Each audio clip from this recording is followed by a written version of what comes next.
The Suriname's beverage company had argued that Guyana's environmental tax was in contradiction with the revised Treaty of Chaguaramas.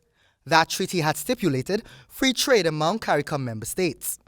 At the core of the issue is a tax imposed by the previous administration, through which the beverage company was forced to pay the Guyana government $10 for each bottle of a beverage called Thrill into the country. The Suriname's company had objected and took the matter to court. The matter reached as far as the Caribbean Court of Justice.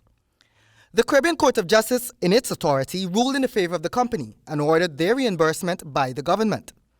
The PPP administration fails to honor that judgment, and the onus was left on the new administration to pacify the beverage company. Attorney General Basil Williams engaged the company, and those proved fruitful, since a deduction in the actual payment was secured. The CCJ had also ruled that the government ceases its collection of this environmental tax. We had agreement on it, and so we were also able to tell him that we had in fact repealed the provision last night in the National Assembly. That repeal, to which reference was just made by the Attorney General, relates to the Customs Amendment Bill, which was presented and passed on July 30. The CCJ was apprised of this formally by the Attorney General on July 31 during a video conference and found favor with the government's swift action in this regard. The Honorable Court complimented the Attorney General as well as the Government of Guyana for their swift compliance in repealing the legislation and having the agreement settled.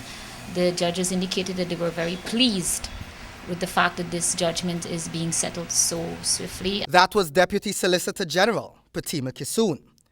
The government now has until January 31, 2016 to fulfill its legal obligation to the beverage company. Interestingly though, in his presentation to the House, Minister Jordan outlined that a decision to axe the environmental tax will have a crippling effect, since the national purse is set to lose $1 billion annually by this action. The earnings generated from this tax was seen as a way to enhance Guyana's environment. But projects associated with this tax have not been accounted for by the last administration. According to Minister Jordan, no specific account was set up to place the monies to direct use. Hence, it was labeled general use by the previous administration.